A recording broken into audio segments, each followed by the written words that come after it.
Bonjour à toutes, bonjour à tous. On se retrouve en ce lundi, je ne sais pas combien, septembre pour l'émission. Voilà, la voix pique un peu. Je vais vous l'expliquer maintenant pourquoi. Hein. Tout simplement parce que je reviens du mariage de chez Joseph. C'est d'ailleurs pour ça que je prends sa place aujourd'hui. Je prends la place de Joseph parce qu'il est encore lui aussi un peu fatigué. Il se remet doucement de son mariage. C'était une magnifique fête et vous le retrouverez dès vendredi.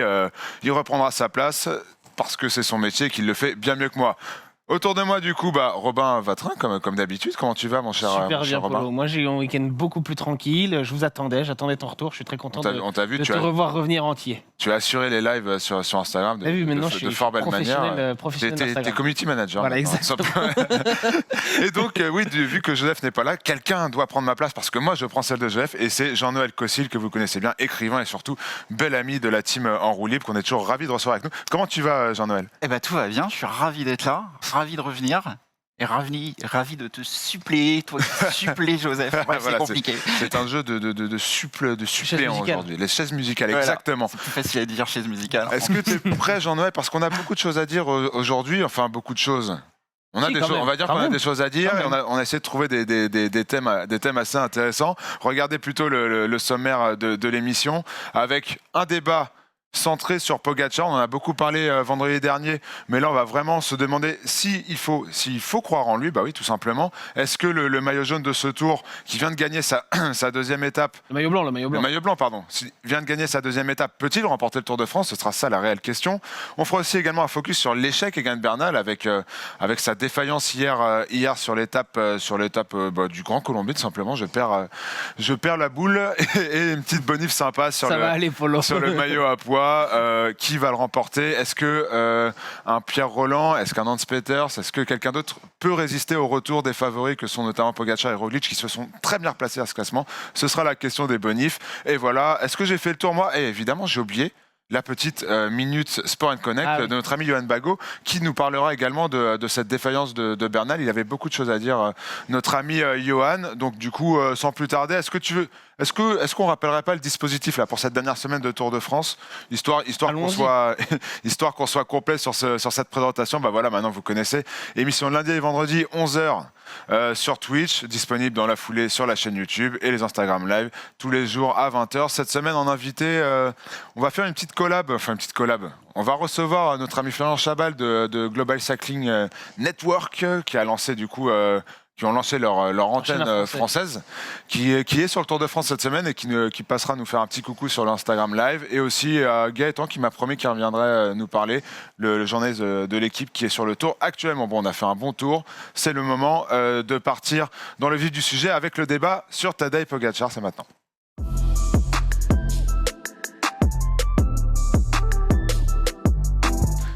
Alors Pogačar, faut-il y croire ou pas? Est-ce que le jeune Slovène peut-il gagner le maillot jaune? C'est la première question que je vous posais tout simplement. Robin, est-ce que toi tu y crois? Ouais, j'y crois complètement. J'y croyais déjà vendredi quand on en a parlé. On avait tenté de savoir qui sortirait en jaune de ce week-end avec l'étape dans le Jura au Grand Colombier. J'avais déjà dit Tadej Pogačar. Alors il n'est pas en jaune encore, mais je pense qu'il peut aller le chercher parce que la troisième semaine, c'est son moment. On l'avait vu sur la Vuelta l'année dernière. Alors, c'est la seule expérience qu'on a avec lui, puisqu'il n'a disputé qu'un seul grand tour avant ce Tour de France. Mais le seul grand tour qu'il a disputé, il avait cartonné en troisième semaine. Donc, pour moi, ça veut dire beaucoup, sachant que la découverte d'un grand tour, d'habitude, elle est un petit peu jalonnée de certains obstacles. Pour lui, ça avait été vraiment tout... Enfin, ça avait paru très facile sur la Vuelta l'année dernière. Il gagne la 13e étape et surtout la 20e au sommet de la Plataforma de Gredos. Donc, une arrivée... Une grosse étape de montagne, beaucoup de cols. C'était pas une arrivée sèche, c'était pas 100 km de plat et une montée. Donc ça ressemble à ce qu'on va avoir sur les dernières étapes du Tour de France. Ça va être très dur, il va y avoir du dénivelé. Et je pense que Tadej Pogačar, il peut parfaitement en profiter. Et pour prendre le maillot jaune, je sais pas s'il le prendra à la Lose, je sais pas s'il le prendra le lendemain ou sur le chrono. Mais en tout cas, je pense que c'est faisable. Et il y a cette histoire de il n'a pas d'équipe. Je pense qu'il n'en a pas besoin, parce que s'il prend le maillot, il le prendra à 2 ou 3 jours de l'arrivée. Est-ce que tu partages cet avis, toi, Jean-Noël? Est-ce que tu partages l'enthousiasme de Robin? Je partage en partie, oui, dans le sens où c'est possible. Et ce que tu disais, c'est vrai. Il a montré et prouvé qu'en troisième semaine, il savait être fort. Et ça, c'est quand même une qualité forte. On sait qu'il répondra présent. En revanche, quand tu dis que il peut s'en sortir tout seul, moi je suis un peu plus sceptique. Il a vraiment personne avec lui. Il n'y a plus Haru, il n'y a plus Formolo. Et à côté de Haru ça, lui aurait peut-être pas servi à non, grand Haru chose. cette année, on est bien d'accord, il ne servait pas à grand chose. C'était Haru libre cette semaine. Mais Formolo aurait pu aider, et en tout cas, il est à peu près tout seul, et il est tout seul contre l'armada des Jumbo. Mais est-ce que c'est C'est pas le 9e homme de Jumbo Visma compliqué. finalement? Parce que j'ai vu passer ça sur les réseaux. Finalement, le train que imprime Jumbo Visma tous les jours, lui, ça lui correspond parfaitement. Et c'est comme s'il était dans la roue de Roglic tous les jours.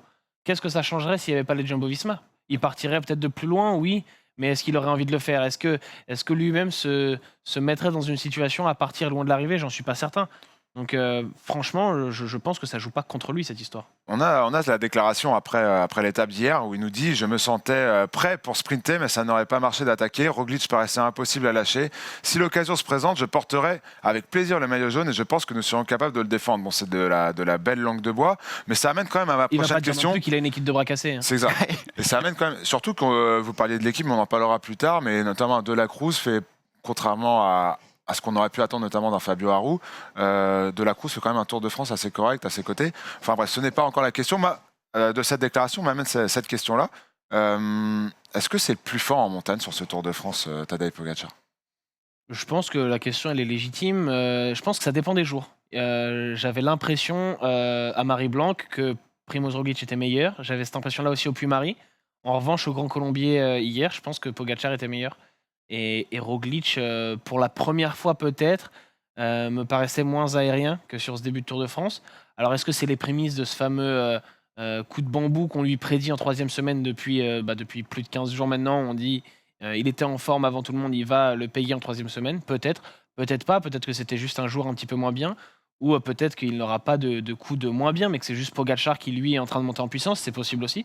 En tout cas, pour la première fois, oui, j'ai eu l'impression que Pogačar était vraiment très fort, plus que Roglic, un peu comme sur l'étape de Loudanviel où il avait repris du temps. Donc j'ai l'impression que sur les 4 dernières étapes de montagne, il y en a eu 2 où Roglic était meilleur, 2 où Pogačar était meilleur.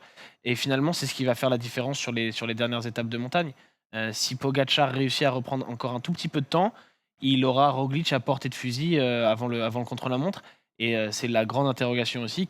Qui des deux va le mieux tirer avantage de ce contre-la-montre? Sur le papier, on a tendance à dire Roglic parce qu'on sait que c'est un rouleur exceptionnel.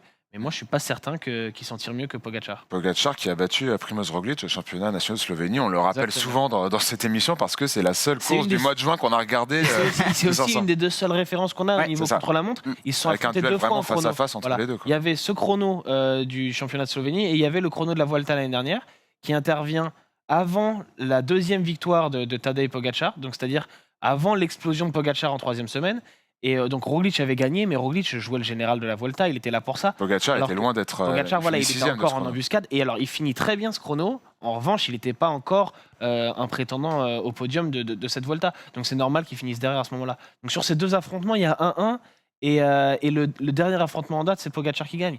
Donc, forcément, ça pose question sur ce chrono. Et en plus, on sait qu'un chrono de 3e semaine, c'est pas uniquement sur les qualités de rouleur.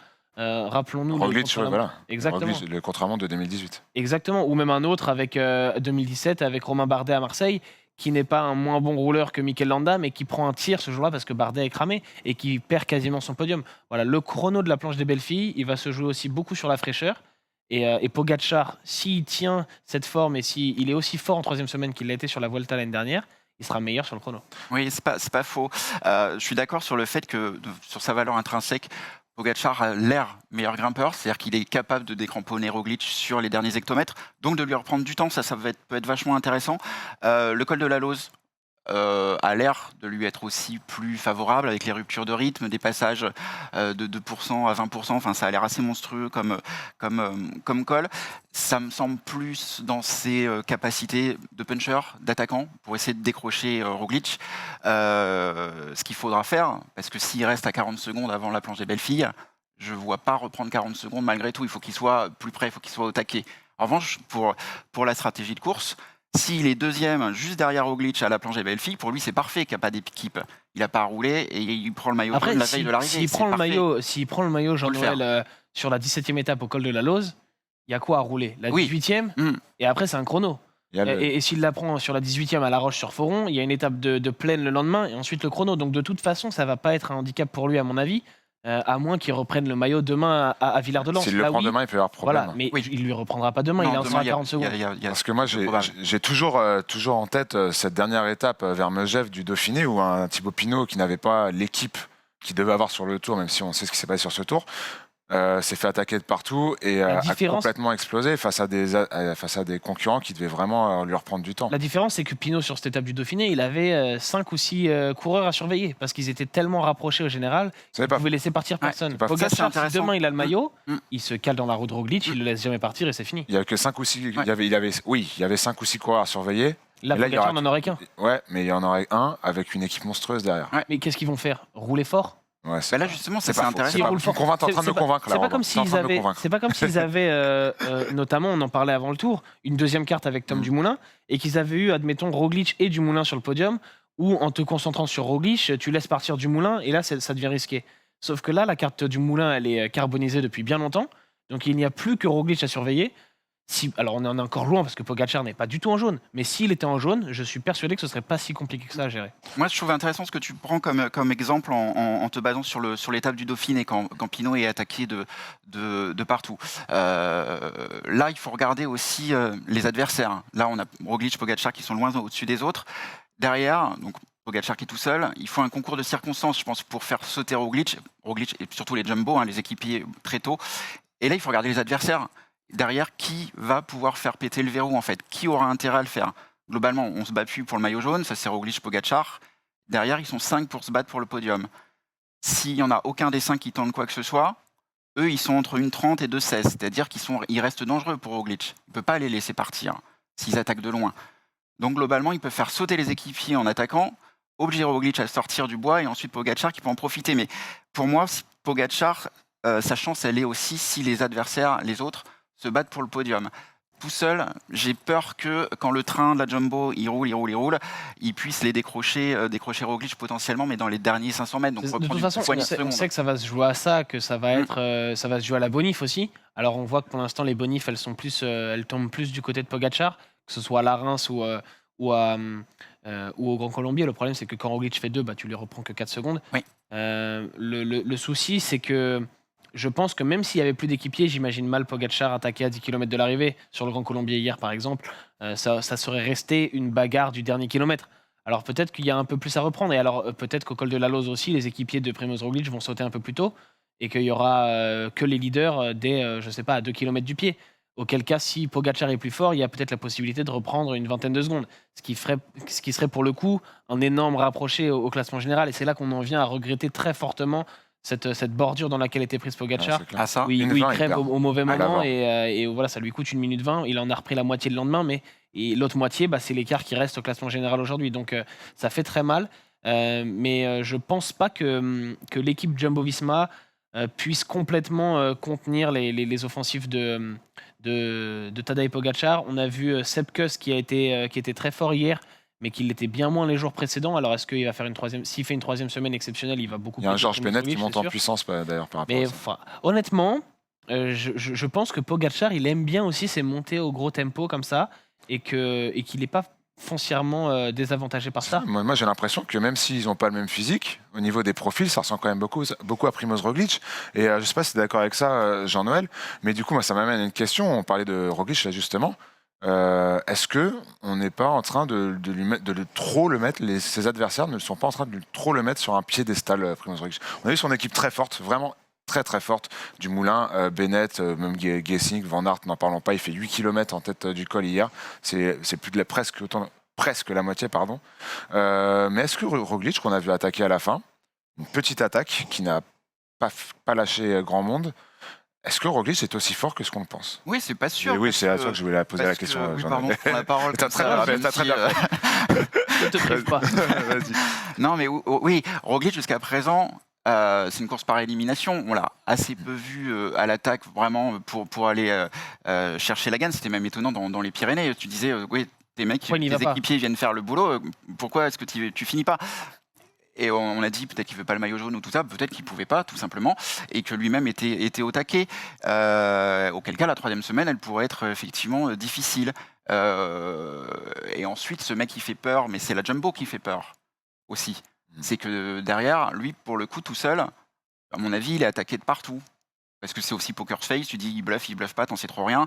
Là, tu te dis même s'il est pas bien, qu'est-ce que je fais en fait quand il y a Van Aert si qui roule pendant 9 Pogacar bornes? ou même Porte ou Landa part, il va falloir que Primoz Roglic s'emploie pour Exactement. revenir. C'est pas Sepp Kuss qui va te ramener, ou même Van Aert, qui après un Ouais. boulot de 6-7 bornes, va te ramener sur eux.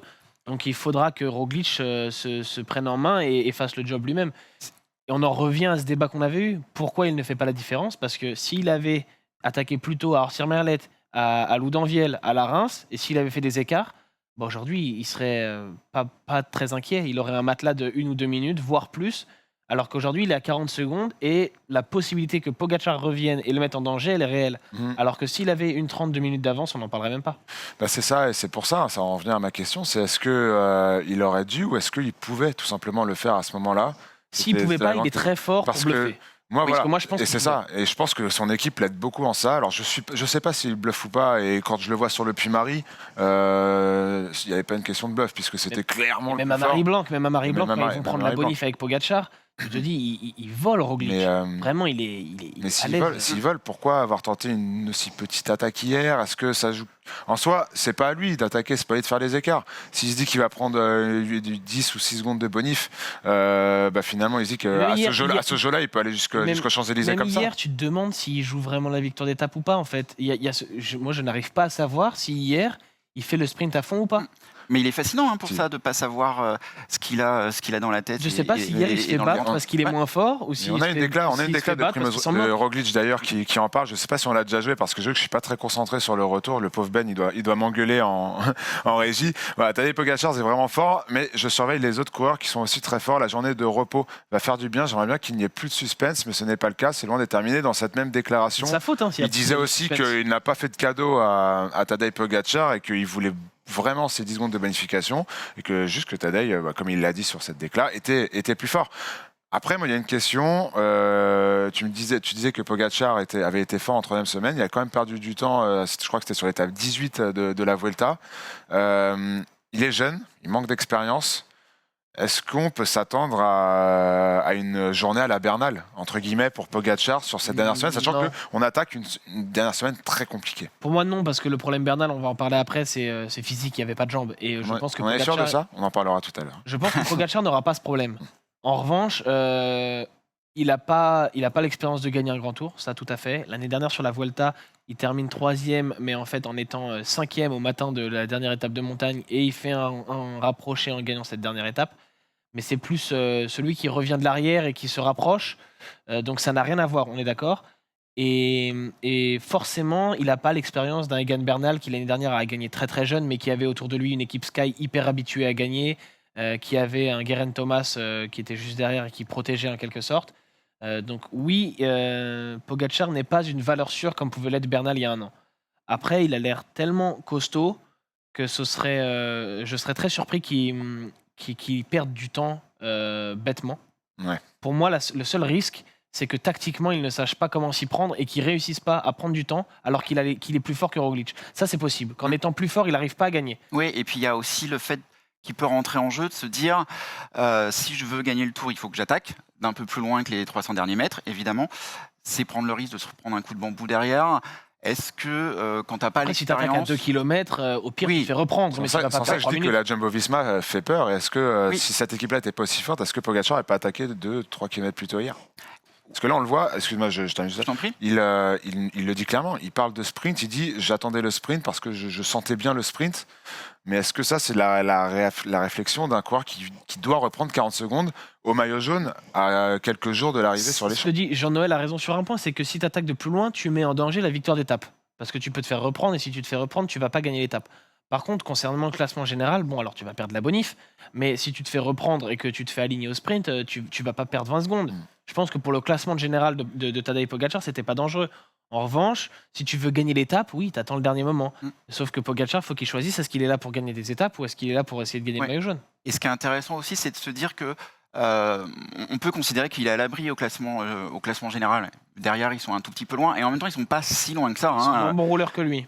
Et En tu plus. dis, est-ce que quand t'as pas encore 22 ans, tu peux cracher sur une deuxième place du tour? Est-ce que tu tentes le tout pour aller décrocher le Graal et le maillot jaune, ou est-ce que tu dis, bon, allez, deuxième, c'est pas mal. je l'aurais Bernal, fait, l'année dernière, il c'est- s'est pas posé la question. Et... Mais l'année dernière, il est pas sur le podium quand il Oui, y mais revient. Il attaque pour. Hein. Mais C'est différent. justement, il fait le travail pour aller gagner ce Tour de France.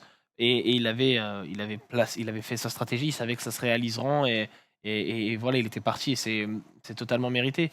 Franchement, si Pogacar, il se dit j'ai 22 ans, enfin 21, il aura 22 dans une dizaine de jours, je vais me contenter d'une deuxième place, moi je suis très déçu. Oui, non, mais moi aussi, je le serai. Et j'ose espérer qu'on va le voir Je à comprends l'attaque. pas. Sinon, effectivement, c'est à désespérer de tout. Voilà. Et je pense quand même que si on va dans ce sens-là, il aurait pu se contenter l'année dernière d'une 5e place sur la Vuelta pour son premier grand tour. Il l'a pas fait, il allait Absolument, chercher un on aurait podium. voulu, c'est vrai. Donc là, je pense qu'il va pas se contenter de ça. Je pense qu'il y a un peu de politiquement correct dans les déclats. En plus, on joue entre deux coureurs slovènes, ils sont assez proches l'un de l'autre.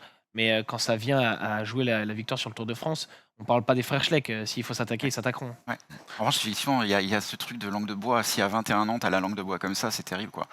À un moment, C'est enfin, terrible, mais ça programmé, il est montre, programmé. voilà, ça montre aussi que tu es Et Bernal programmé, que fait tu as la même déjà chose. les C'est vrai. les C'est vrai, codes t'as déjà les codes. d'un grand vainqueur et d'un grand champion qui maîtrise parfaitement sa communication. c'est parti du jeu. Si on compare ça à un Thibaut Pinot, notamment dans le langage corporel, où dès que Ah quelque oui, chose c'est va pas, et ben, tu le On voit, Clater le sait, Ouais.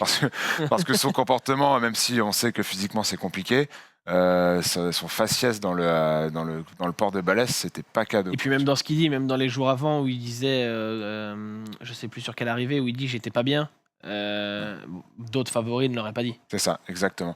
Pour finir là-dessus, voilà, j'avais trouvé cette petite statistique intéressante qui colle parfaitement à ce qu'on voit en Barco. C'est sa 5e victoire du coup sur un grand tour. Chez les moins de 22 ans, ils ne sont que 2 à avoir fait mieux. René Vietto dans les années 30 et Giuseppe Saroni dans les années 70 avec 6 victoires. Voilà, ça place un homme. Dernier mot pour terminer ce débat, messieurs. Après 10-15 minutes de discussion, est-ce que vous êtes toujours d'accord avec vos points de vue initiaux? Je pense qu'il y a un peu de, et tout le monde le sait, il y a un peu de volonté en fait dans nos arguments. On y croit, on sait que c'est possible, mais on le défend aussi parce qu'on a envie que ça arrive. Mm. On a envie d'avoir du suspense jusqu'au bout. Il détient les clés du spectacle Ouais, dans cette 3e semaine. Exactement, on a envie qu'il aille titiller Primoz Roglic et on n'a pas envie que Roglic ait une 3e semaine tranquille. Ouais. C'est pas forcément qu'on a envie que Roglic perde le tour, mais on a envie que s'il le gagne, il y ait de la bagarre jusqu'au bout. On a envie que ça se joue dans la planche des belles filles. Donc On voilà. a envie de c'est vibrer quand même mieux, sur ce c'est chrono sûr. comme on a vibré sur le chrono en 2011 ou en 2012 où à chaque fois le maillot jaune se joue à ce moment-là. On a envie de revivre ça parce que ça fait quand même un paquet d'années que sur le dernier chrono du tour, généralement tout est déjà joué. Moi, pour terminer, voilà, j'étais en train d'y penser. J'ai un petit coup de gueule, notamment vis-à-vis de ce que j'ai pu lire sur les réseaux sociaux hier, notamment, mais depuis quelques jours. Cette espèce d'ambiance un peu nauséabonde. Finalement, il n'y a pas de Français qui performent. C'est marrant Nos parce coureurs que- favoris performent. Et ben en fait, c'est que les mecs devant sont dopés. La Jumbo, c'est tous des dopés. Les Slovènes, c'est tous des dopés. Je trouve ça chiant en fait, c'est insupportable et je me dis mais si vous regardez le Tour de France pour ça, juste pour dire que le mec qui gagne est dopé, mais où est le plaisir en fait à regarder le Tour de France? Autant ne pas le faire et autant ne pas embêter les gens qui eux prennent du plaisir et se régalent de ce qu'ils voient. Alors évidemment, si on apprend qu'il y a des cas de dopage dans 1, 2, 10 ans, on en reparlera, mais en parler maintenant, je trouve ça ridicule. Peut-être un mot là-dessus, messieurs, on a vu beaucoup C'est de marrant, ça c'est qu'on parler en sur a les pas réseaux parlé, sociaux. toi et moi. Oui, on s'est pas Je suis concerté, complètement mais oui. d'accord. Ouais, mais je sais, ça m'étonne pas. C'est pour On ça que je a- t'adore, Robin. Moi aussi, ça m'a énervé de voir ça sur les réseaux hier, pour plusieurs raisons. Thibaut Pinot, il y a encore un mois sur le Dauphiné, il faisait jeu égal avec ces mecs-là, et personne ne trouvait rien à redire. Deuxièmement, est-ce qu'on est vraiment surpris de voir Primoz Roglic plus fort que les autres sur une course de 3 semaines, sachant que ça fait 3 ans qu'il écrase tout le monde sur les courses par étapes? Et ensuite, on m'a parlé de Egan Bernal se fait lâcher par Wout van Aert. Oui, mais il se fait aussi tirer par Jonathan Castroviejo. Donc c'est peut-être que c'est peut-être Bernal qui était catastrophique hier et qui n'avait pas de jambes. Bernard Plutôt qui finit avec Alexis Villarmozy. Voilà, qui ça termine peut à 8 donner minutes. D'ailleurs, on a une déclat, mais on en parlera après. Je suis bête. J'allais vous lancer une déclat alors qu'on parle de Bernal dans des minutes. excuse-moi. Caruso était encore dans le groupe de tête. Donc c'est Bernal qui est à la rue. Oui, qu'il y a une claire Et défaillance. encore il y a 3-4 jours, Romain Bardet était 4e du général, Guillaume Martin 3e. Bardet est éliminé sur chute. Martin, lui, a aussi eu des chutes et des problèmes techniques et retrouve aujourd'hui une place. qui est malgré tout, s'il termine à cette 11e place au général où il est, qui serait sa meilleure place au classement général sur un grand tour. Donc finalement, j'ai l'impression que tout le monde est à sa place. Je ne suis pas surpris que Roglic soit meilleur que Uran, Landa et Porte, très honnêtement. Donc j'ai pas trop compris non plus cette effervescence de ils sont trop forts. Ah, et dernière chose sur le Grand Colombier, on est en train de comparer des temps, on dit ils sont montés super vite hier. Alors on est en train de comparer à Thibaut Pinot sur Strava qui s'est fait la montée tout seul pour se tester, donc tout seul, pas avec le train de Jumbo-Visma, ou de comparer à des montées qui ont été faites sur le Tour de l'Ain, où il y avait 3 équipes pour le Tour. C'est normal que ça aille plus vite sur ou le Tour de encore une France fois que à sur le des Tour anciennes montées du Tour, où le Grand Colombier il était en milieu d'étape, et on avait des échappées qui allaient faire les 2017, sprints pour prendre les points de la montagne. Donc forcément, c'est pas la même chose que quand les favoris jouent une victoire d'étape. Ouais, et puis le Tour aussi, d'un point de vue plus global, le Tour attire aussi un public beaucoup plus large que les seuls gens qui suivent le vélo tout au long de l'année. Et c'est très légitime. L'année dernière, Pinot aurait pu gagner le Tour. Tous ces gens-là arrivaient avec l'ambition que les Français fassent quelque chose. Et tu as aussi une déception très franco-française qui fait que en creux, tu te dis, bah, en fait, c'est pas les Français qui sont mauvais, c'est les autres qui sont trop bons, artificiellement bons. C'est un peu malhonnête. Mais bien sûr, c'est intellectuellement malhonnête, mais voilà, il faut pas non plus chercher plus loin que ça. Derrière tout ça, tu as de la déception, tu as tout ce que tu veux. Pour le reste, pour toutes les comparaisons, comment comparer tout ce qui se passe en cette année 2020, tellement la saison est particulière, on est en septembre, tout le monde est en forme au même moment, donc tout le monde est au taquet, t'en as pas. Donc tous les équipiers sont ultra forts, sans doute beaucoup plus qu'ils ne le sont quand on arrive en Oui, tout le monde est super juillet frais. aussi, tout le monde est super frais. Tout ça, ça joue, les conditions atmosphériques, elles sont bonnes, les conditions de course le sont aussi. Tu as 10 mecs qui sont à peu près au même niveau, enfin 2 plus 8. Donc forcément, tout ça crée aussi un groupe qui va vite. C'est pas forcément choquant. Après, c'est des débats qu'il faut avoir. C'est pas. Il y a des questions qui se posent forcément. C'est pas Il y a grave. des questions qui se sont posées et certains coureurs l'avaient un peu soulevé. Pendant le confinement, chacun était chez soi et il y avait plus vraiment de contrôle. Et de manière plus globale sur la Jumbo, avec l'histoire des Cétones, Ça aussi, l'absence du NPCC. Ça, c'est quelque chose qui existe depuis déjà quelques années. Mais par rapport à cette année, il y a cette nouveauté il y a eu quelques mois un peu flous sur les contrôles antidopage. Et oui, on peut se poser la question de ça, on peut se renseigner, savoir ce qui s'est passé, faire des contrôles plus assidus a posteriori, même si ce qui a été fait a été fait. Mais il y a quand même des choses qui doivent nous rassurer et nous dire que c'est pas si anormal. Ça, et puis si Romain Bardet était sur le podium aujourd'hui, est-ce qu'on parlerait autant de dopage? Non, franchement, je pense pas. Là, pour le coup, moi, je suis très chauvin, mais là, je pense que c'est un excès de chauvinisme de la part de gens qui sont déçus finalement de ne pas voir leur poulain être compétitif pour le classement général et que du coup, ça engendre un peu de frustration. Voilà, messieurs, on a fait le tour avec ce long débat. Juste avant de passer au focus qui parlera du coup de l'échec Egan Bernal, et on a demandé l'avis à Johan Bago. Vous connaissez, c'est la minute Sport & Connect. On a demandé l'avis sur le cas Egan Bernal à Johan Bago, c'est maintenant. Bonjour à tous, j'espère que vous allez bien. Alors je vais revenir un petit peu sur ces 3 dernières étapes. J'avais dit dans ma dernière vidéo qu'il risquait d'y avoir de la casse et qu'il allait y avoir de la casse car le Tour de France a été difficile depuis le début. Et je pense que sur ce point-là, je ne me suis pas trompé puisqu'on a déjà beaucoup moins de coureurs qui sont en lice pour le général. Donc on a voilà, malheureusement nos 2 Français qui sont plus dans le coup.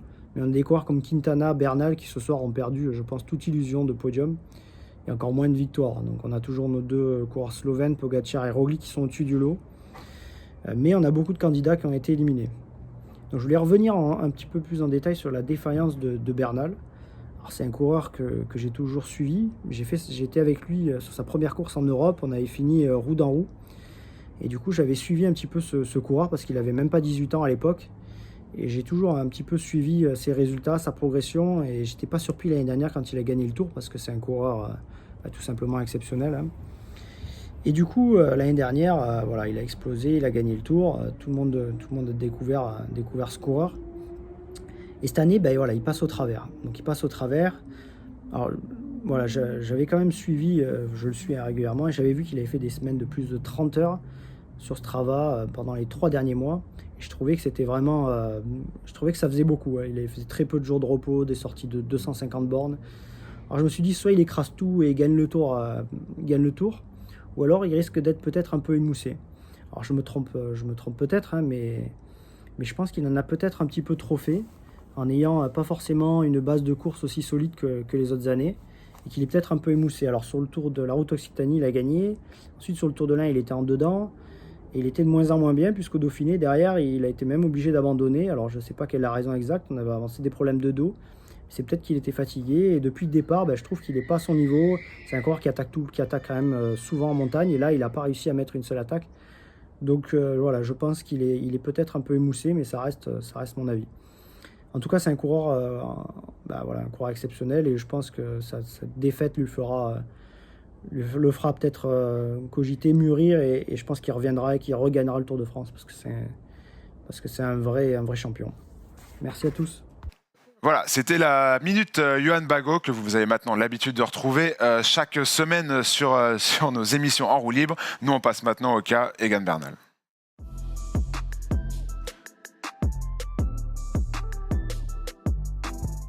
Egan Bernal a craqué hier, 7 minutes 20 de retard. Il est maintenant 13e du général à 8 minutes 25. Messieurs, sans plus attendre, on va aller dans le vif du sujet. Qu'est-ce qui s'est passé hier? Est-ce que c'est une défaillance de forme, une défaillance physique, peut-être autre chose, une erreur de préparation? Il a fini 25e, vous le voyez sur ce petit tableau de Benjamin. Qu'est-ce que toi, Jean-Noël, t'en as pensé quoi quand tu as vu Egan Bernal faillir comme ça dans le Grand Colombier? J'en ai pensé que c'était décevant, évidemment, que c'était pas sa place, évidemment, et en revanche, que c'était pas forcément ultra surprenant non plus. Dans le Puy-Marie, il est déjà un peu derrière, il lâche une trentaine de secondes.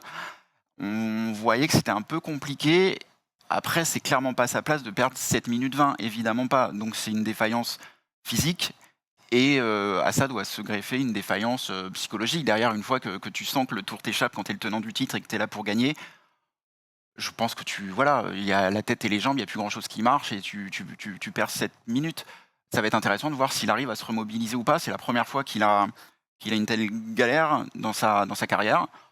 Faut en passer par là, hein, il y en aura d'autres. Il est jeune. Il est jeune, mais justement, est-ce que tu te remobilises derrière? Parce que même choper un top 10, c'est chaud maintenant, c'est compliqué. C'est surtout est-ce que ça l'intéresse? Et est-ce que ça l'intéresse? Exactement. Qu'est-ce que je fais maintenant si je retrouve mes jambes? Parce qu'il faut retrouver les jambes, il faut retrouver la tête. Ouais, ça va être. Je suis pas spécialement confiant sur la suite. Sur Bernal. Bon, je dis ça et puis il va gagner en haut du col de la Lose, hein, évidemment, mais sinon c'est pas rigolo. C'est pas complètement impossible, mais ce serait quand même non, c'est surprenant. un beau. Ça veut dire qu'il se serait très très bien remis et très rapidement aussi. Il en a parlé hier. Il était assez lucide sur sa performance. Il dit voilà, j'avais pas les jambes, je l'ai senti dès le début. Mais c'est sûr que c'est pour un mec qui a gagné le maillot jaune l'année dernière. En fait, il a tout gagné. Il a connu le sommet. Il est allé jusqu'à l'apogée de ce que va être la carrière de beaucoup de cyclistes, gagner le Tour de France, avant même d'avoir connu le moindre accroc dans sa carrière finalement. Parce que même niveau blessure ou coup du sort comme ça, il en a eu un demi l'année dernière quand il se blesse à l'épaule, mais que finalement son calendrier change, il passe du Giro au Tour et il va le gagner le Tour. Donc finalement, ce qui aurait pu être un accroc dans sa saison devient ce qui lui permet d'être sur le toit du monde, on va dire, le toit du cyclisme. Et là, aujourd'hui, c'est le retour sur Terre, sachant qu'il a gagné le Tour l'année dernière sans gagner une seule étape, puisque l'étape de l'Isran ne lui a pas été attribuée. Il fait partie de ces vainqueurs du Tour sans gagner d'étape. Et aujourd'hui, il n'a toujours pas gagné d'étape sur le Tour. Ça fait presque un peu tâche sur, quand on est Egan Bernal et qu'on nous disait qu'on allait prendre l'année dernière pour 10 ans d'Egan Bernal, qu'il allait gagner le Tour jusqu'en 2030. Finalement, on se rend compte que tout peut tourner très très vite. Et je me faisais cette réflexion, c'est que tous les ans, on a l'impression que celui qui gagne le Tour, il a écrasé la concurrence, que ce soit Geraint Thomas en 2018, même Froome pendant des années, même Nibali en 2014, même Wiggins quand il gagne en 2012. On se dit, ouais, il a vraiment roulé sur ce Tour, il va en gagner combien d'autres? Et finalement, il y a des moments où ça s'arrête et on ne le voit jamais venir. On n'imaginait pas que Thomas n'en gagnerait qu'un, on n'imaginait pas que Froome gagnerait en 2017 quand il gagne, on n'imagine pas que c'est le dernier. Bernal, on imaginait qu'il serait dans le jeu cette année. Donc voilà, finalement, il faut se dire aussi que ça remet en perspective la domination de Primož Roglič cette année, où on se dit oui, il est très fort, mais peut-être que ce ne sera pas le cas dans un an. Et pour Bernal, je pense qu'on en parlait avant le Tour, est-ce que c'était une fin de règne d'Ineos ou pas? Paul, tu disais que non, moi je disais que oui. Ça y ressemble quand même un petit peu là, où tu n'as pas un seul mec de Sky, enfin d'Ineos, dans les 10 premiers, tu n'as pas de plan B derrière Bernal, c'est pas habituel. D'habitude, même si le plan A est un peu en difficulté, il y a toujours un plan B. Et ça aussi, ouais, c'est intéressant, c'est qu'au-delà de la défaillance personnelle de Bernal, et globalement, et peut-être que tout est quand même un peu lié, c'est que tu as la défaillance d'Ineos, car collective. tu sens que tu à une fin de cycle. Enfin, peut-être, hein, mais en tout cas, l'équipe, elle va pas bien. Et son leader non plus. Les deux sont sans doute un peu liés. Ouais. Ouais, mais on en parlait justement, tu parlais de l'émission qu'on avait faite là-dessus. Je parlais pas forcément d'une non-fin de cycle, mais en tout cas, on savait que cette année allait être compliquée. J'imaginais pas qu'elle aurait été autant. Mais du coup, quid de la préparation? Parce que évidemment, il y a eu cette chute sur le Dauphiné et des problèmes au dos. Il n'en a jamais parlé. Et là aussi, il s'est par pas rapport caché à là-dessus d'autres, parce que ça aurait c'est été ça. très facile de dire Voilà. j'avais mal au dos. D'autres le font. D'autres le font. Donc, il n'en a jamais parlé. Même encore hier, il n'en parle pas. Depuis le début, au Puy-Marie, il a dit qu'il faisait ses meilleurs chiffres. Ça, il se et moquait peut-être un peu de nous quand même. que ça allait trop vite et qu'il pouvait rien faire. Je le trouve digne, en tout cas. Encore une fois, hier, il est resté plus de 20 minutes avec les journalistes alors qu'il vient de passer une journée galère. Mais du coup, ma question, c'est quid de la préparation? Parce que je pense qu'au-delà d'un problème de santé, enfin voilà, suite à sa blessure plutôt, est-ce que c'est pas un problème de préparation avec un Bernal qu'on a vu très fort sur la route Occitanie, mais qu'on a vu pas coincé, mais ne pas être au niveau, en tout cas à son niveau de l'an dernier? T'en penses quoi, Jean-Noël? Encore une fois, la saison de 2020, elle est tellement particulière, c'est tellement difficile C'est pour de ça. se caler, parce que l'année dernière, effectivement, il gagne Paris-Nice, il gagne le Tour de Suisse, tu dis, ok, bon, bah là, j'arrive, ça te pose un homme, quoi. Là, évidemment, c'était vachement plus compliqué. Il arrive avec la route d'Occitanie, un peu Tour de l'Ain, où il n'était pas mauvais non plus. C'est pas si mal, hein, mine de rien. Et Roglic était au top au Tour de l'Ain et il s'est pas écroulé hier. Hein. Ouais, voilà, Ouais, c'est ça. donc, plus que la préparation, moi, ce qui me frappe, mais c'est bête de dire ça, c'est que il manque Portal quoi dans cette équipe quand même. J'allais y venir aussi. J'ai anticipé mes questions, c'est fantastique. Hein. Faites-le sans moi, faites l'émission sans moi. Non, je rigole, je t'embête, j'en ai. Non, mais du coup, il manque Portal, il manque un mec pour tenir l'équipe et tout ça, ça doit jouer aussi grandement. Faut essayer de se mettre à la place du choc que ça a été cette disparition-là pour toute l'équipe, quoi. Le mec était quand même vachement proche de ses coureurs. Il faut s'en remettre, quoi. Et ce que disait le manager, hein, globalement, on savait que l'année allait être difficile, qu'ils allaient vers des trucs un peu difficiles avant de retrouver un peu peut-être quelque chose de plus pérenne. Voilà, difficile à ce point-là, c'était autre chose, mais je suis pas sûr qu'en jeu soit la préparation. Moi non plus. Parce que Nicolas Portal, foncièrement, il n'était pas en charge de la préparation des entraînements. Ça, il y avait des entraîneurs qui étaient là pour ça. Et ceux-là, ils n'ont pas bougé, ils sont encore là. Et pour moi, ça reste. Ils ont prouvé depuis 2012 qu'ils savaient préparer leurs coureurs et faire en sorte que leurs coureurs arrivent en forme au bon moment. Et même les changements de calendrier, pour moi, c'est pas si crucial que ça, puisqu'on a bien vu l'année dernière que Bernal, qui était prévu sur le Giro. Les changements de calendrier sont pour tout le monde. Voilà, et déjà ils sont pour tout le monde et ils ont déjà montré qu'ils savaient le faire. Ineos l'année dernière, Bernal il est prévu sur le Giro et au mois de mai on dit ah non finalement tu vas aller sur le Tour et son pic de forme il n'y avait pas de souci. Hein. On a réussi à faire en sorte qu'il soit en forme sur le Tour de France. Donc pour moi le problème il est plus dans le management, la question du choix des hommes. Pour moi la défaillance collective elle est là. Alors ne pas emmener Froome c'est un choix. Il y a aussi le fait que si Froome et Thomas qui n'est pas là non plus, si les deux n'étaient pas au niveau, il aurait fallu qu'ils s'en rendent compte avant et qu'ils aient des hommes pour pallier ça. Richard Carapaz, il a été recruté pour être notamment un leader après la retraite qui va bientôt venir, ou les départs en tout cas de Froome et de Thomas. Si tu étais au courant que Thomas et Froome n'allaient pas être au niveau pour le Tour, il fallait faire en sorte que Carapaz soit le numéro 2, mais un vrai numéro 2 qui arrive au départ du Tour en sachant qu'il allait être là, en forme, sans bosser pour Bernal, comme on a eu l'année dernière entre Thomas et Bernal, où on a toujours eu chez Ineos, quasiment, sauf certaines années où Froome gagne, mais on a quasiment toujours eu un plan B. Et quand Thomas l'année dernière n'est pas aussi fort qu'en 2018, on a Bernal. Encore qu'ils font 1 et 2, donc ça veut dire que Thomas aurait quand même pu gagner le Tour. Mais donc, il y avait toujours d'habitude un management qui était au poil. Et là, c'est pas le cas. On voit Thomas qui parle dans les médias, qui est sur Tirreno, qui est fort sur Tirreno et qui dit j'avais pas envie d'aller sur le Tour pour faire l'équipier. C'est exactement ce que j'allais dire. C'est plus là, plus que les hommes, puisque les hommes, quand on voit Thomas sur le Tirreno, qui est en forme sur ce Tirreno, et qui, dans la foulée, te fait cette déclaration-là, je ne voulais pas être sur le Tour en ne voulant pas être coéquipier, tout ça s'imbrique en fait dans une préparation globale, même pas forcément physiquement, mais aussi dans les états d'esprit des gens de cette équipe. C'est un team Ineos hyper friable. Est-ce que ça a découlé sur Egan Bernal et sur je ne pense pas. Mais on est quand même dans un tout qui fait que Egan Bernal n'était pas dans les conditions adéquates pour remporter le Tour de France. C'est ça, c'est quand même à quel moment Thomas se juge légitime pour dire ce qu'il dit quand tu appartiens à une équipe. Le mec, il te dit clairement non, moi, j'avais pas envie de venir bosser pour Bernal. Je comprends sa posture. Le mec, il a gagné le Tour. Je comprends, mais le fait qu'il s'autorise à le dire, je me dis que dans le management, il y a un truc qui pêche, quoi. C'est qu'il n'y a pas grand monde pour tenir les égos. Après, qui est plein d'égos, c'est bien, mais Sky, Ineos, ils ont su le faire dans le passé. Ils ont toujours su gérer ces égos. Voilà, et là, pas Et- cette année. Exactement. Et d'habitude, en fait, là, ils ont fait une confiance aveugle à Egan Bernal, comme si Bernal, il allait rouler sur le tour tous les ans. Et ils ont oublié le fait que tu as un leader. Alors là, il a perdu beaucoup, mais il aurait pu même avoir autre chose. Ça aurait pu être une chute. Et quand tu es Ineos, Sky, que tu as le plus gros budget du peloton, que tu as le plus gros effectif que tu peux imaginer en montagne, même si Jumbo-Visma vient concurrencer ça cette année, tu te dois d'aller sur le Tour de France avec au moins 2 cartes. Et puis c'est ce avec qu'ils- une stratégie un peu élaborée. Voilà. À quel moment tu bombardes Carapaz juste avant le tour en disant bon bah finalement tu vas faire le C'est tour. ça. C'est très étrange quand tu as un effectif pléthorique comme le leur. Et parce que, C'est parce que bizarre, en tout cas. même quand ils avaient Froome, il y avait Geraint Thomas qui était là en deuxième lame. Et alors souvent, il n'a pas servi. Souvent d'ailleurs, c'est la deuxième lame, Geraint Thomas, qui a craqué. Il venait pour jouer le général. Je me rappelle en 2015, il est 4e du général à 3 jours de l'arrivée. Et puis il prend un énorme éclat. Bon, c'est pas grave, parce qu'on avait Chris Froome qui était là, qui était numéro 1, maillot jaune, et qui allait gagner le tour. Mais en 2018, on a Froome et Thomas. En 2019, on a Thomas et Bernal. Et il y avait aussi Froome qui était prévu. Et là, cette année, tout est parti dans tous les sens.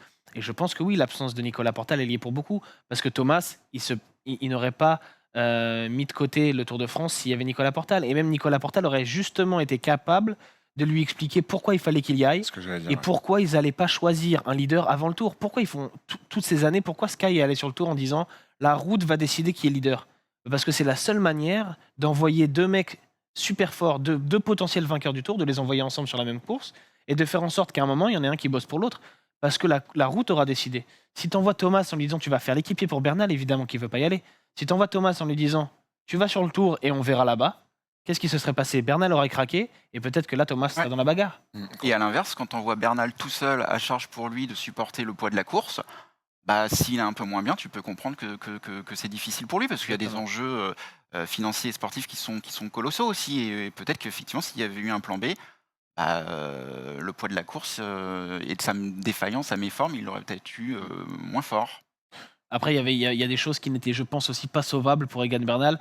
Je sais pas où est-ce qu'il y a eu une erreur, mais quand tu perds 7 minutes sur une étape comme ça et quand tu lâches aussi loin de l'arrivée, c'est malgré tout physique. La faillite de Sky, d'Ineos, elle est de ne pas avoir anticipé que c'était possible.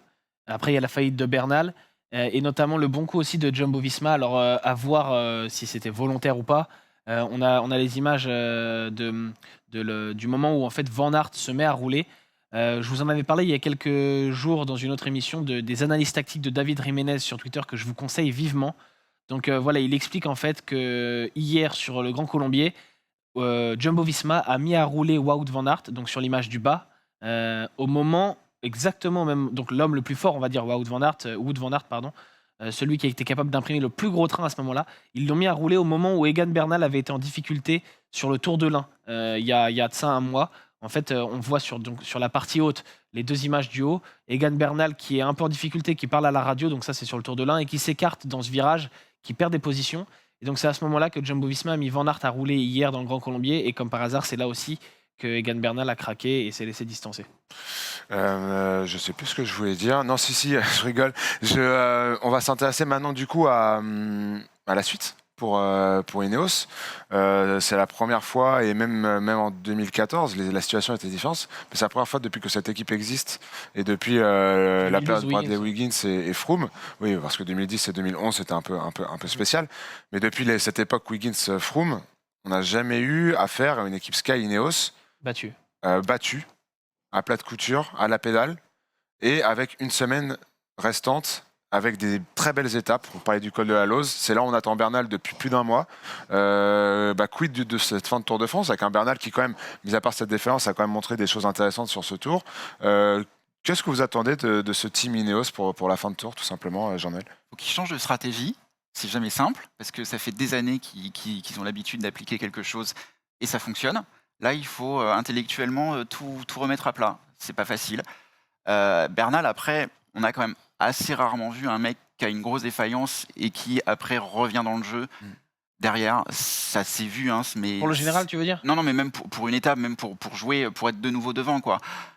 Ça risque d'être compliqué à voir ce qu'il a eu. Hein. On ne sait pas si c'est physique, s'il est vraiment malade ou pas. On ne sait pas, mais revoir Bernal sur les premiers plans dans la Surtout que dernière c'est pas un semaine. jour sans où tu perds 1 minute. C'est Ouais, un jour c'est sans un où t'en gros, perds 8 gros coup de et bambou, ouais. voilà, s'il reprend 8 minutes au col de la Lose, le dernier qui a fait ça, c'était Landis et c'était inquiétant. Ouais, exactement. Et donc, Froome, du coup, il faut jouer une autre stratégie Pardonnez pour Ineos. Mais est-ce qu'ils savent le faire? Bah, c'est le même problème que pour la Groupama FDJ pour moi. Le problème, c'est que t'as pas les hommes pour jouer autrement. T'as construit ton équipe pour emmener Bernal dans l'école et le mettre en orbite. Ça a pas marché parce que ils étaient pas assez forts, ni Bernal ni l'équipe Ineos. Mais c'est un peu comme la FDJ depuis que Thibaut Pinot est en dehors du général. Tu les vois essayer de prendre des échappées, mais ils sont pas dans les échappées qui vont au bout. Ils savent plus faire. Voilà, Ils savent plus faire sur ils le temps. vont pas dans les bonnes échappées, ils ont pas non plus les hommes pour prendre des échappées. Godu par exemple est un très bon grimpeur, mais c'est pas forcément un coureur d'échappée. Même Valentin Madouas, qui lui a peut-être plus le profil pour partir à l'avant, bah il est peut-être pas assez grimpeur justement. Donc voilà, comparé à une équipe Sunweb par exemple qui est, on a l'impression que c'est un peu l'équipe spécialiste des échappées sur ce Tour de France et surtout des échappées qui fonctionnent. Qui gagnent ou pas à l'arrivée, parce que des fois ça marche pas, mais ils sont quand même dans les bonnes échappées. Quand on voit ça part au Mont Égual, on a Nicolas Roche dedans, on a bien sûr Marc Hirschi qui était plusieurs fois devant, on a eu Tige Benoît, on a eu Søren Kragh Andersen qui part et ça fonctionne à je sais plus où c'est, il y a 2 jours, à Saran, non c'est pas Saran. C'est à Lyon. C'est à Lyon, ouais, voilà, j'ai à dit une Lyon. bêtise, clairement. Donc, Lyon. bah, cette équipe de Sunweb, elle est taillée avec des coureurs qui vont dans les échappées, des mecs qui peuvent rouler pendant longtemps, qui grimpent bien, mais qui sont pas forcément des purs grimpeurs, qui passent les bosses, qui ont une petite pointe de vitesse comme Marc Et Hirschi. qui ont beaucoup de talent aussi. Voilà. Ah, ça Ineos- va être- Peut-être un peu plus que chez FDJ où tu Bah, faisais la comparaison. Peut-être, oui, mais je pense que Ineos, malgré un effectif pléthorique, ils n'ont pas ce genre de coureurs. Même si tu veux envoyer Sivakov et Carapaz devant, ils sont très bons. Mais est-ce que c'est leur terrain de partir dans des échappées et de faire 100 bornes à l'avant? Un Van de Barle Je suis pas sûr. Un Van de Barle sur un profil peut-être moins montagneux. On l'a vu Ouais, faire le un super problème- Tour des Flandres l'an Le dernier. problème, c'est quoi? Ça va grimper sec sur Oui, les c'est étapes qui arrivent. c'est un peu le problème. On a fait le tour, les gars, sur Ineos et Egan Bernal. Vous vouliez rajouter un dernier Un petit mot truc que je voulais dire, c'est Dis-moi que c'est marrant, c'est qu'on était tous un peu déçus, j'ai l'impression, que Egan Bernal soit lâché et ne soit plus dans cette bagarre. Et on voit à quel point ça peut changer d'une année sur l'autre, parce que Ça. l'année dernière, il y avait alors peut-être moins de défiance envers Ineos que ce qu'il y a pu avoir dans le passé, mais quand même, c'était pas le grand amour. On n'était pas, il y avait un côté un peu rafraîchissant avec Bernal, mais on n'était pas, Ineos n'avait pas une super cote de popularité. Et cette année, en étant un peu plus dans le dur, et alors que Roglic prend un peu toutes les critiques parce qu'il est stoïque, parce qu'il gagne facilement, etc. On a l'impression que Bernal a une cote de sympathie beaucoup plus élevée. Mais du coup, ça fait un peu écho à ce qu'on disait tout à l'heure. Vu qu'Ineos perd cette année le Tour de France, est-ce qu'Ineos est toujours dopé comme les 10 dernières années On laissera à Twitter le soin de répondre à ça. Voilà, c'était tout pour ce focus. Et nous, on va parler maintenant du maillot à poids dans les bonifications.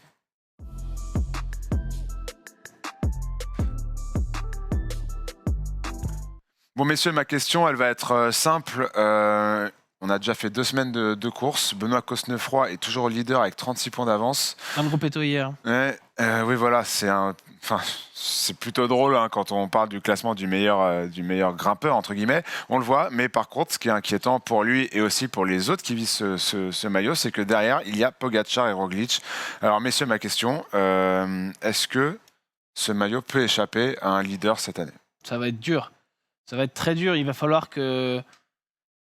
un mec déjà qui est très fort en 3e semaine et qui va pouvoir enchaîner les échappées. Je pense qu'il faut aller devant au moins 2 fois sur les 3 étapes qui arrivent. C'est ça. Villard-de-Lans, Col de la Lose et Roche-sur-Foron. Roche-sur-Foron. Ouais. Il faut être devant 2 jours sur les 3. Et il faut quasiment, impérativement passer en tête au Col de la Madeleine. En fait, il faut même quasiment être à coup sûr échappé mercredi, du coup, sur l'étape du Col de la Lose et passer en tête à la Madeleine. C'est ça, c'est très Il y a 40 compliqué. points à prendre. C'est-à-dire qu'il faut être devant demain, parce qu'il y a des gros points à prendre, et il faut être Il en encore reste devant jusqu'à la 161 Madeleine. jusqu'à l'arrivée. Donc C'est ça. c'est Je pense que compliqué. il faut partir demain, mardi, à Villard-de-Lans Ouais. et au Col de la Madeleine. Exactement. Il faut faire ça. Facile. Allez-y, messieurs.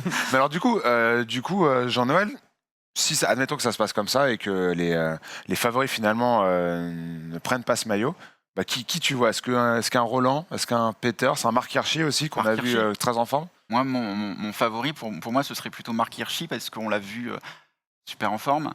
Après, il faut être en forme la 3e semaine quand tu l'as été Depuis le début. depuis Nice. le début. Et que tu t'as fait beaucoup d'efforts. fait beaucoup d'efforts. Je vois tenter. On va revoir Pierre Roland aussi. Je suis curieux aussi de voir ce que vont faire les AG2R. Ce Cosnefroy, évidemment, il n'y arrivera pas, ça c'est normal. Peters peut-être plus.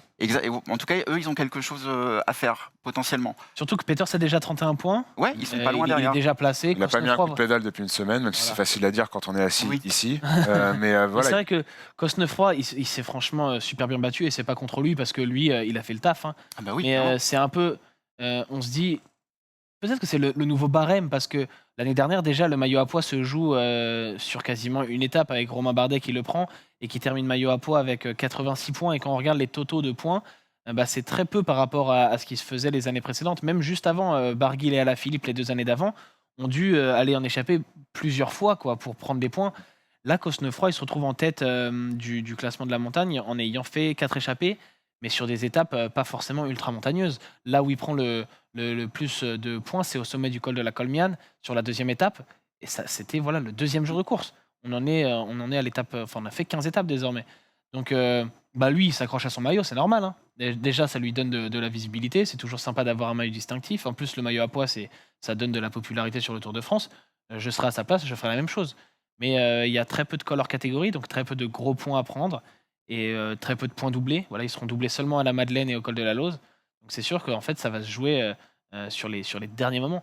Et je pense que si je dois dire un pronostic, je dirais Pierre Roland. Pierre Roland. En gros, quand même, sur les favoris, tu peux te dire que sur les 120 points et quelques qu'il a distribués, ils vont en prendre une cinquantaine. Mhm. Les 40 du col de la Lose et ceux de la planche, globalement. Ça veut dire qu'ils auront 85-90 points, donc il faut qu'il y ait un mec dans les baroudeurs qui aille chercher 60 points. Ouais.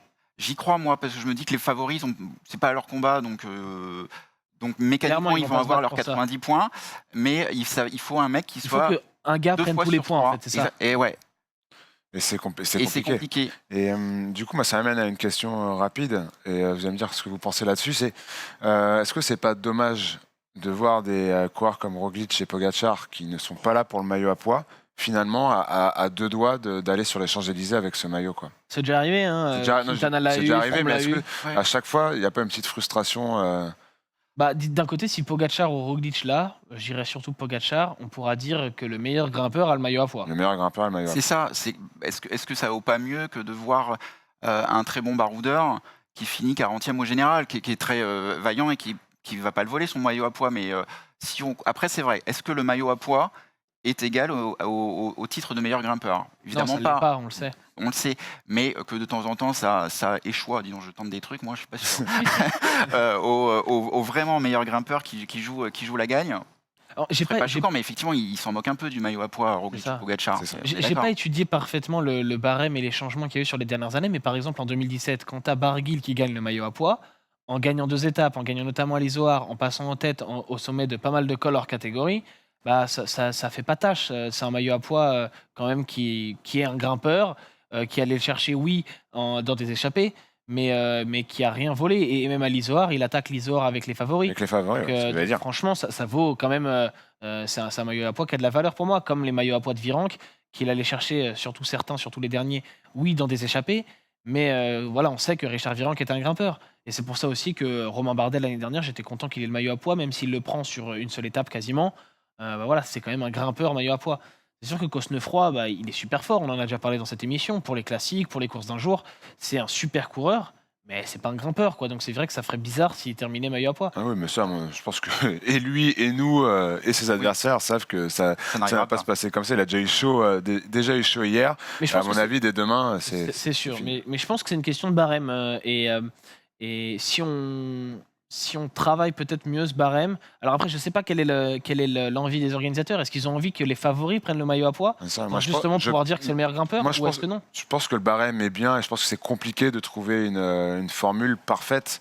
C'est juste la course, au final, on a l'habitude de le dire ici. c'est- Là, il y a quand même très peu de points distribués les- cette année. Hein. Mais attends, Oui, c'est vrai. cette semaine, il y en a beaucoup, par exemple. Cette semaine, il va y en avoir beaucoup, avec des étapes faites pour les baroudeurs grimpeurs, entre guillemets, si tu oublies celle du col de la Lose. Voilà, je pense que là, on est un peu, je dirais pas frustré, mais on est un peu surpris de voir que Benoît Cosnefroy, en début de deuxième semaine, porte le maillot à pois. Mais je pense que dès vendredi prochain, on aura déjà un maillot à C'est- pois tu vois, plus, c'est plus marrant. légitime C'est en marrant, tant que c'est que- grimpeur. C'est comme l'année dernière, où on a eu un très long intermède de Tim Wellens avec le maillot à pois, avant que Bardet le prenne dans les derniers jours. Et ça se ressemble, ça va faire pareil avec un maillot à pois qui aura sûrement autour, comme tu disais, Jean-Noël, de 90 points sur les Champs-Élysées. Bardet, je crois, il en avait 86 l'année dernière. Alors que les années où Alaphilippe et Barguil gagnent le maillot à poids, en étant beaucoup plus offensifs, enfin en allant pas beaucoup plus offensif parce que Cosnefroy est beaucoup allé devant, mais en allant dans pas mal d'échappées de vraies montagnes, de hautes montagnes, et il gagne avec beaucoup de points, et ben le maillot à poids, il a plus changé d'épaule dans ces années-là. C'est passé de l'un à l'autre. Alors, j'ai plus tous les noms en tête, mais c'était plus vacillant que cette année où ça fait, depuis la deuxième étape, donc ça fait 13 jours que Benoît Cosnefroy a le maillot à poids. Alaphilippe 170 points et Warren Barguil 169 sur Mais quand tu évoquais les barèmes, je pense que tu as raison. Hormis les fois où c'est doublé, un hors catégorie, c'est 20 points. C'est pas non plus énorme. C'est Peut-être ça. qu'en recalculant les barèmes pour redispatcher plus de points, peut-être que ça peut redonner un tout petit peu plus d'intérêt. Ouais. C'est une question sur laquelle se pencher. Enfin, les organisateurs, hein, pas nous. Messieurs, un prono rapide, vous savez, c'est le fil rouge, même si le fil, on l'a un peu perdu avec tous les pronos qu'on a fait depuis le début de ce tour. Le vainqueur au col de la Lose, selon vous, rapidement. Pogacar. Pogacar. Ah, j'allais dire Pogacar aussi, mais... C'est qui va gagner, si on est d'accord. Vous avez le droit d'être d'accord. Ouais, Vous avez le droit d'être oui. d'accord. Pogacar. Pogacar. Moi, je vais dire Egan Bernal pour le côté un peu L'émotion, fantaisiste, pour l'émotion. pour le ouais. romantisme. C'est ça, exactement. Parce qu'on aime le vélo, on aime surtout le beau vélo. Messieurs, on a fini cette émission, mais je vais pas vous laisser. Tu vois, regardez, je savais, je l'attendais. On est un peu pressé. Dieu sait qu'on est pressé ce matin. Un petit qui suis-je rapidos. Voilà, je me suis ouvert la page Wikipédia parce que je l'ai trouvé il y a exactement 5 minutes. Je suis né le 24 septembre 1980, je ne vous dis pas encore où. Professionnel de 2002 à 2019, j'ai débuté dans l'équipe Aquaïs Sapone. Donc là, pour le coup, je vous donne l'indice sur son lieu de naissance. Ensuite, je vais chez Domina Vacanze. En 2004, je passe à la Fonac. 2005 à 2007, chez Lamprey. Simoni 2008-2010, Liquigas. 2011, Léopard Trek. 2012, Radio Shack Nissan. Savoldelli 2013, Saxo Tinkoff. 2014-2015, Tinkoff Saxo. 2016, Tinkoff. Et 2017-2019, Movistar. Il termine sa carrière chez Movistar. Sato. Ce n'est pas Tossato. Je suis Capecchi, non. un c'est peu mec plus rapide vieux. que lui. Un peu plus rapide. Je suis issu d'une famille de cyclistes. Son Un père a sprinter. évolué dans les rangs amateurs et son frère a concouru jusqu'en catégorie junior. C'est Galère. Un Italien, c'est un Movistar. sprinter, oui, c'est un sprinter. Il Sprinter, a 2 classements annexes de Francesco grand tour. Chicchi. Non, 2 classements annexes de grand tour à son actif. C'est pas Petacchi, non. Un sprinter italien. Le Il a classement gagné par points du Tour d'Italie 2008. Ouais. Oui, c'est un sprinter, évidemment. Napolitano Et le classement par points du C'est Tour d'Espagne Danilo 2007. Napolitano, Non, Daniele Benatti. Daniele Benatti, c'est ici. Joli. Ah oui. Je suis à la ramasse, là.